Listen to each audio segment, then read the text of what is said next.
ビクトリーガンダムの系譜。宇宙世紀 O150 諸島サイド2を中心に勢力を拡大するコロニー国家ザンスカール帝国に対抗するべく、抵抗組織リガミリティアが独自に推し進めたビクトリー計画に基づき開発した機体が LM312V04 ビクトリーガンダムである。その外観は抵抗運動の象徴である伝説的なモビルスーツガンダムの意匠を強く受け継いでおり、15メートル級の小型化かつ当時の地球連邦軍系モビルスーツを凌駕する高性能化を実現している。そんなビクトリーガンダムの系譜の始まりはフォーミュラー計画にまで遡り、この計画によって誕生した F90 シリーズの流れを組んでいると言われている。 F90 サード Y 回未完成であった F93 号機をベースにガンダム F91 に採用された技術を導入することで完成を果たした F90 サード Y クラスターガンダム。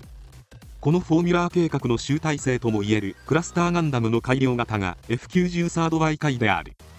磁気主力モビルスーツの試験機として開発されたクラスターガンダムはミッションパックの Y タイプから派生した機体であり、最大の特徴は機体の機密保持やデータ回収、パイロットの生存率向上を目的に導入されたコアブロックシステムを採用している点にある。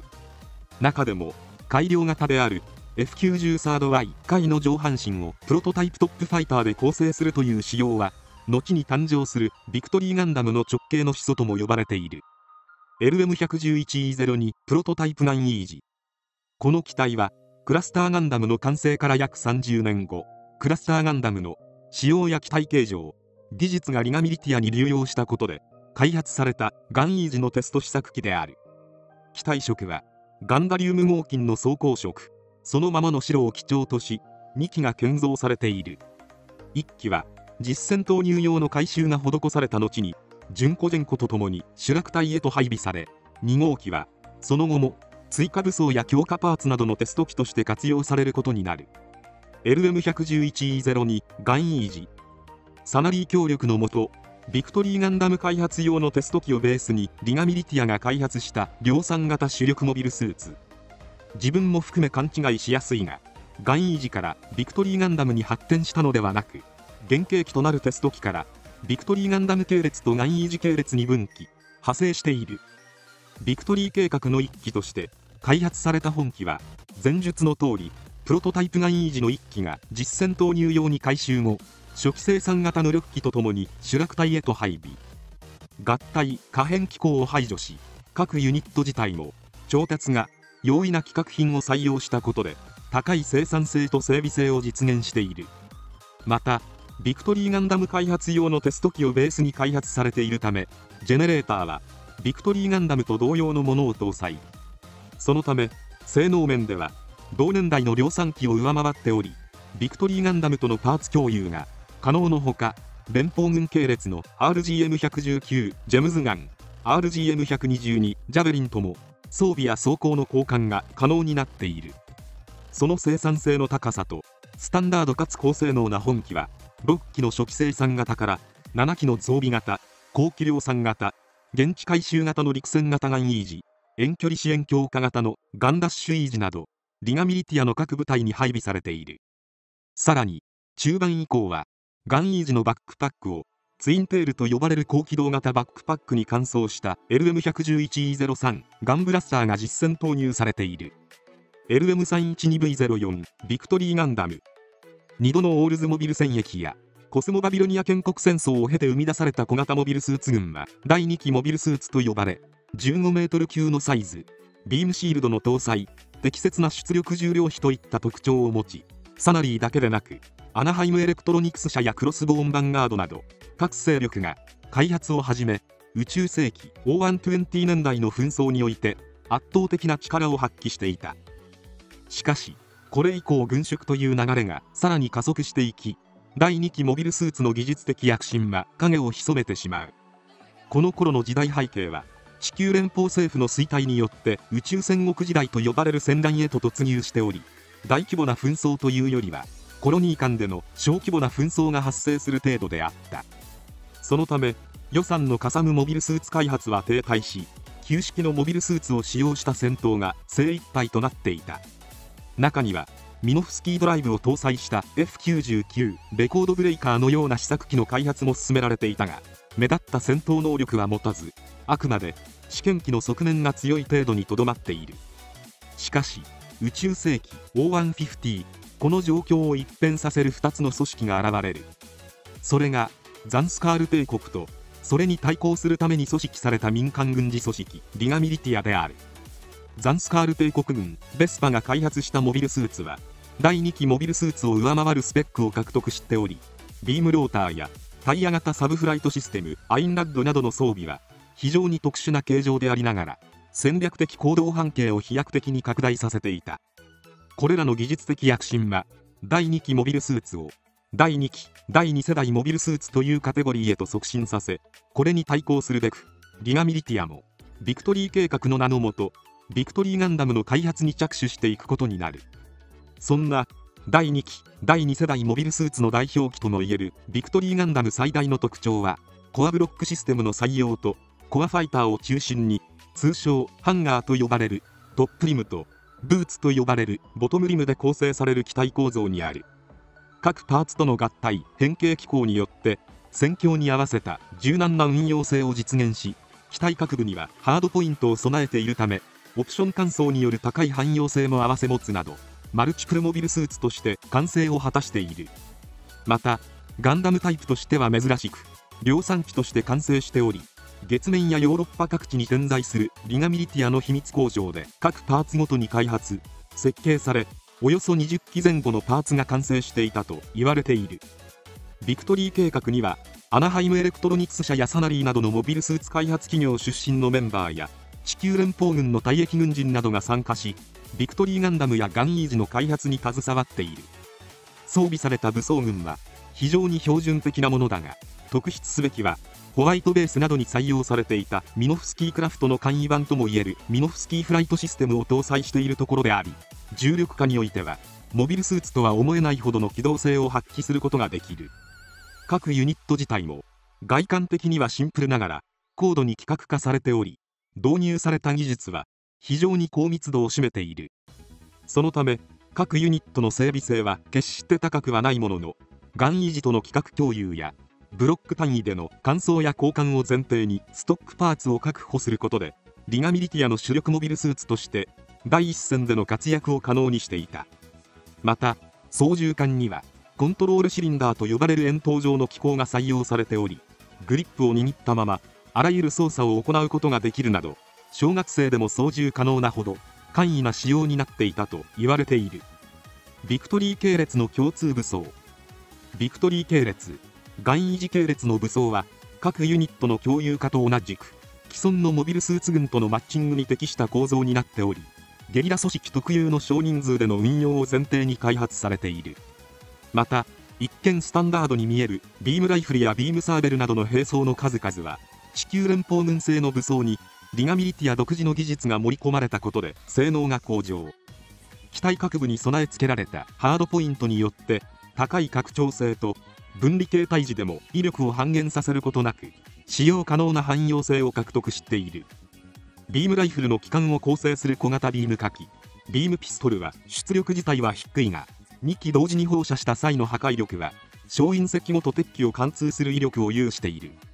ハードポイントに装着するオプション兵装として4連ミサイルポッドとビームガンが用意されており、ビームガンに関してはモビルスーツから直接エネルギー供給を行うためビームライフルよりも出力は上だったとされている。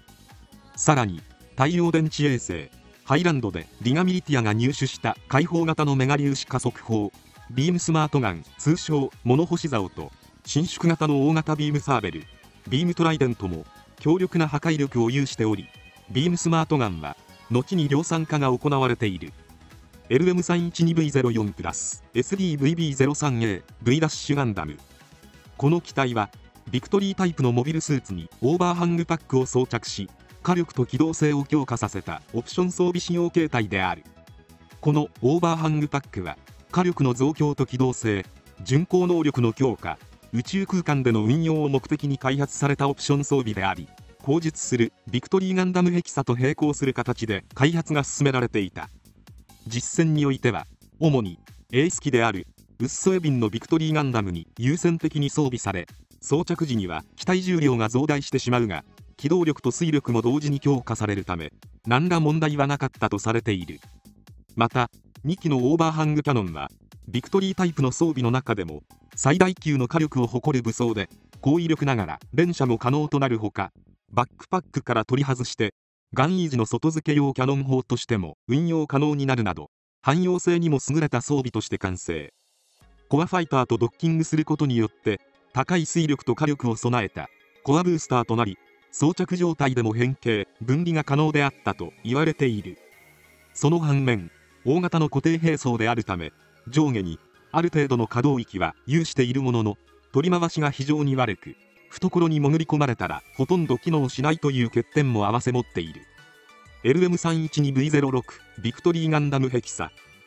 ビクトリータイプの量産体制を整えたリガミリティアは、通信・索敵機能の強化を図った指揮官用のマイナーチェンジ機の開発に着手。ビクトリーガンダムの基本性能そのままに、変更点は通信・索敵機能の強化を施した頭部のみで、トップリムやボトムリムから構成される仕様もビクトリーガンダムと共通となっていることから、回収機でありながら非常に優れた性能を持つ機体として完成している。ザンスカール戦争初期ではオリファーイノへの登場機として主力隊の指揮を務める役目を果たしていたが、戦争後期では実践的な運用を重視した設計の優秀さと基本性能の高さから主力隊の一般機に至るまで順次配備されることになる。また前述のオーバーハングパックの装着も可能になっており、その形態は LM312V06 プラス SDVB03A V ダッシュガンダムヘキサと呼ばれた。ヘキサの開発と並行してオーバーハングパックの生産も同時に推し進めていたため、戦争後期には隊長機以外のヘキサタイプにも装備されるようになっていき、エンジェルハイロー攻防戦では主力隊の残存機全てが V ダッシュガンダムヘキサとして出撃している。余談ではあるが、機体名のヘキサとはギリシャ語で6を意味し、型式番号末尾の06から由来している。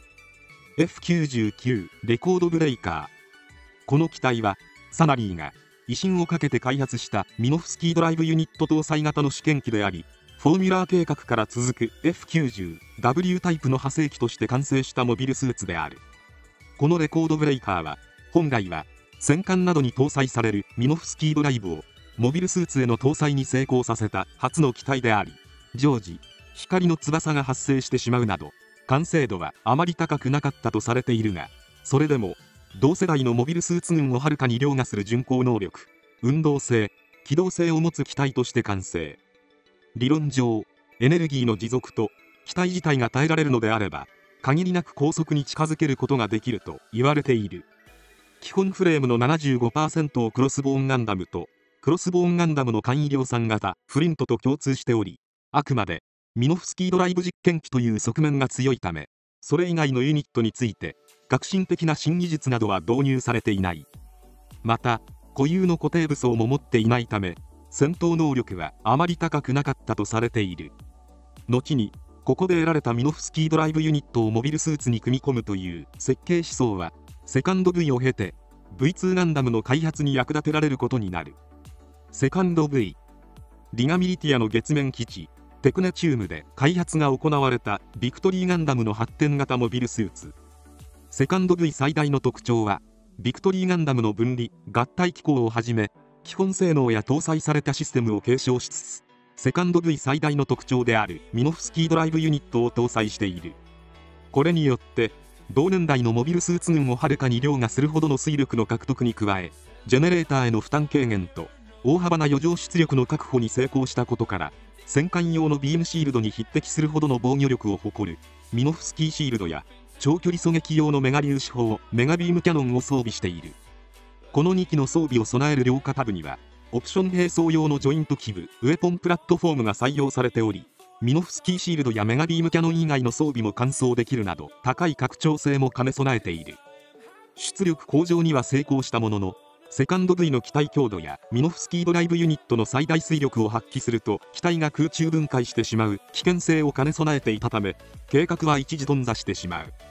そこでリガミリティアは機体構造の再分析とビクトリーガンダムの基本設計合体変形機構を取り入れつつ、機体各部はミノフスキードライブユニット用の特殊デバイスを中心に新規に開発設計がなされ、出力と機体強度を高めた結果 V2 ガンダムの完成へとつながることになる。